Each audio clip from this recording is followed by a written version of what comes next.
At 8:38 p.m. on the evening of January the 23rd, 1974, an earth tremor shook an area of North Wales near the town of Bala, a population centre adjacent to Bala Lake, and which lies on an established geographical fault line. Now, what happened thereafter, the events that unfolded, which today perplex UFO investigators, which have become almost mythical and have spawned numerous conspiracy theories. Seemingly just two tangible events occurred that evening upon which everything else has been built. One, there was an earth tremor. And two, a witness did see an unidentified illuminated object.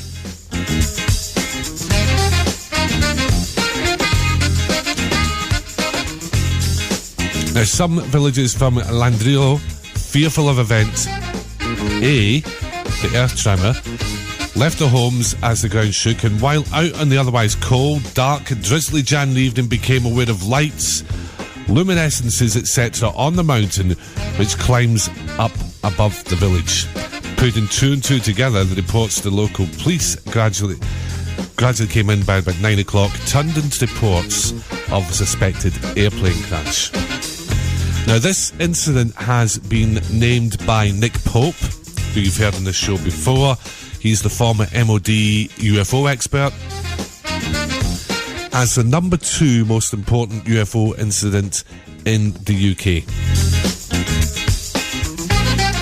But tonight we are going to be talking to a gentleman called Scott Felton, who has spent the last few years investigating this in a lot more detail, and he's going to be telling you all about the various possibilities that could have happened on that evening. The Berwyn Mountain UFO incident has been described by Nick Pope, the former MOD UFO man, as the number 2 most important UFO incident in the UK. The police at the time definitely thought there was something, or a major incident of some kind had happened.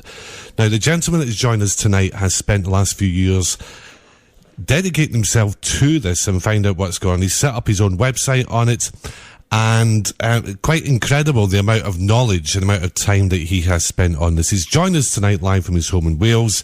Delighted to have you on. Scott Felton, welcome to Talk Radio Europe and welcome to Spain. Hi. How you doing? Well, getting older, usual complaints. Getting older. Join the club. Listen, Scott, as I said there, Nick Pope, who we've had on this show just a few weeks ago, described this incident as the number 2 most important incident in UFO, in British UFO history. Yeah. Now, you have spent a heck of a long time looking into this. By all accounts, only 2 things have been proved from what happened that night, and that is, 1, there was a definite earth tremor. Yeah. And 2, a witness that we'll come to because you've met her, saw an unidentified illuminated object. That's all. The rest is all, as you say, myth and speculation, yeah? Yeah, that's basically it, yeah. Okay, so tell us about the history of this and how you got involved in it. Basically, I've always had an interest in space, astronomy, cosmology. I've always believed in other life in the universe, our galaxy. That's just purely from a scientific point of view. It was only in later years that I sort of got to grips with the idea that the possibility of what you might call aliens actually come to our Earth, our planet. And being ensconced in North Wales and picking up on various comments and things made by people, I came across the so-called Berwyn Mountain UFO case. Okay, now I have to say at this stage, reading through your website, I would say that you're a bit of a skeptic with regards to aliens visiting us. Would that be fair? A healthy skeptic? I'm not a wholly skeptic, no. It might give that impression. I believe that, like a lot of people do, that alien life forms do travel to our world.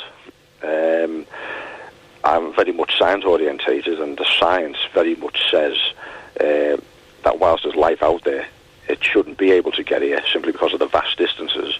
Yeah. But because I actually go along with that, but what also believe that they do get here, and somehow, because perhaps they're more evolved and more advanced technologically, they've somehow managed to circumvent the science as we understand it. Okay. I also think it's a very, very rare event. Some people have you believe there's all sorts going on every night of the week, 24/7, but I just don't believe that's the case. I believe because of the vast distances involved, it's still a very, very rare event. Okay, now, Scott, because of the work that you've done here, and before we start to talk about the actual incident and your findings, yeah, the reason I say you're a bit sceptical is you quite clearly don't have an awful lot of time for the ufologists that are out there that exaggerate some of the stories or make events fit to give a story on a UFO. Well, I think one of the problems is there's many, many people involved in the subject of ufology, as we call it.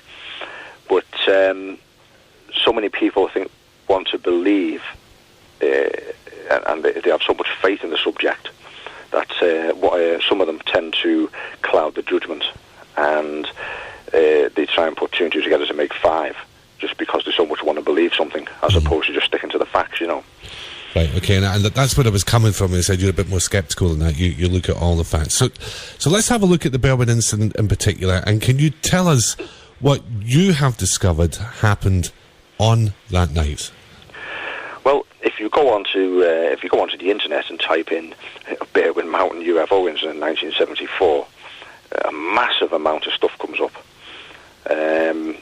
And if you were a raw beginner looking at the case, you'd be totally daunted by all this. And in many cases, a lot of the stuff that's been published on the web is actually being repeated by several people. They've copied each other's stuff.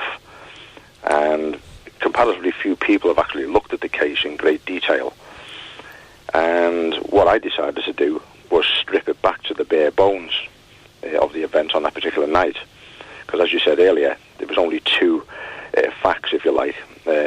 A local district nurse, it was the district nurse at the time, in 1974, she saw this luminous object on the side of a mountain.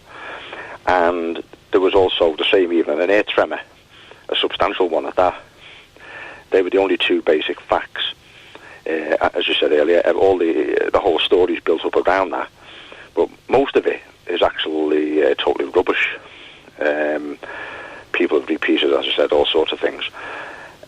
I went back to the bare bones of it, and although the event was sort of 30-odd years ago now, talking to people and looking at the documents that surrounded it, official documents, police documents, documents which I have to say was forced to get on appeal from the likes of the British Geological Survey, who frustrated me all the way to stop me accessing certain stuff about the event. When you actually look at all that, there is a clear case that something has gone on, and certain people have gone to great lengths to try and frustrate people who are investigating it, and have gone to great lengths to cover up a lot of the history behind it, which of course leads us to suspect there's something quite serious went on. Well, that's what I was going to say. The mere fact that you have had this problem getting information tells you something very definite happened. And I think in some cases the police have withheld, and that there's contradictory information has come from the police as well. Is that right? Yeah, the police documents at the time were made because the local police officers were involved in this case. The whole event situates on a village called Llandrillo, which is near Bala, between Corwin and Bala in North Wales.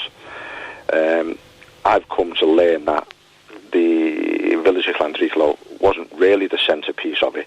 It's just that a lot of official activity took place there, and as a result, the village of Llandrillo became absorbed into the story as being at the focal point. I mean, say official activity, what are you talking about? Well, what actually happened was, on that evening, it was the 24th of January 1974, there was an air tremor just after 8:30 in the evening. It was quite a substantial one.